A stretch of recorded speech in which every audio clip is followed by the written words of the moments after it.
సంస్థకి లాభం లేకుండా చేయదు, ఎన్జిఓకి లాభం లేకుండా చేయదు, ప్రజలకి లాభం లేకుండా మిమ్మల్ని అసలు మాట్లాడదు. Correct sir. లాభం అనేది ఖచ్చితంగా ప్రతి స్టేజ్లోనూ ప్రతి దానిలోనూ ఉంటేనే అది రోజు వస్తుందా, సంవత్సరం పొడుగుతా వస్తుందా, ఏళ్ల తరబడి వస్తుందా అన్నది మన పనితనం మీద ఉంటుంది. సార్ ఇవాళ మీరు ఎంతో కష్టపడి ప్రయాసాలు పెట్టుకొని మీరు అంత దూరం నుంచి ఇక్కడికి వచ్చారు, ఒక ఆశ మనకి ప్రాజెక్ట్స్ వస్తాయి అని. మీకు ప్రాజెక్ట్ రావాలి అంటే మీరు ఈ రోజు దాకా ఏం పని చేశారని ఒకటి, ఇక ముందు మీరు ఏం పని చేస్తున్నారో రెండు, ఆ ప్రాజెక్ట్ మీద నలుగురు మీకు సిఎస్ఆర్ ఇచ్చే వ్యవస్థ ఒకటి, పొలిటికల్ వాళ్ళు ఒకటి, ఇన్ని రకాలుగా మీకు ఆ సహకారం జరిగితే మీకు ఆ ప్రాజెక్ట్ వస్తుంటే మీకు ఆదాయం రెగ్యులర్గా వస్తుంది, పేరు వస్తుంది. ఒక్కసారి పనిచేస్తే చాలు. ప్రతిరోజు పనిచేస్తుంటే ప్రతిరోజు దాన్ని పెరుగుతూ ఉంటుంది. మీరు ఒకసారి పనిచేస్తారా, ప్రతిరోజు పనిచేస్తారా, సంవత్సరం పొడుగుతారా పనిచేస్తారన్నది దట్ ఈస్ ఆఫ్ మీ ఆలోచన. సో ఈ విలేజ్ 360 degrees ట్రాన్స్ఫర్మేషన్ అనేది ఫస్ట్ విలేజ్కి నాట్ అనే ఒక సర్టిఫికేషన్ ఇస్తాం.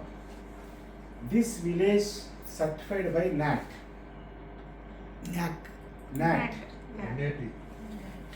అంటే natural agriculture technology transformation called NATT. NATT ఇది నాట్, NATA పెట్టారు, మూడే పెట్టారు ఈజీగా గుర్తుండిపోవడానికి. ప్రపంచం ఏమండి ఈ సర్టిఫికేట్ గవర్నమెంట్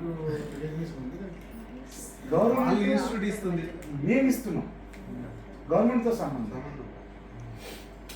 ఈ సర్టిఫికేట్ ఇవ్వడానికి మీతో పనిచేయించడానికి ఒక రీజన్.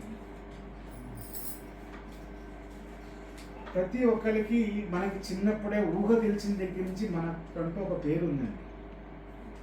రవియో, రామచంద్రో, లక్ష్మణో, గీత, ఏదో ఒక లక్ష్మి, ఒక పేరు ఉంది. ఆ పేరే ఏళ్ల తరబడి కంటిన్యూ అవుతుంటే దానికి ఒక గుడివిల్ తయారవుతూ వచ్చింది. పేరుకి ప్రతి ఒక్కళ్ళు పని చేస్తాం. ఆ పని డాక్టరేట్ అంటే ఇంకా ఒక మంచి పేరు, ఇండస్ట్రియలిస్ట్ అంటే ఇంకా మంచి పేరు, సోషల్ రిఫార్మర్స్ అంటే ఇంకా మంచి పేరు.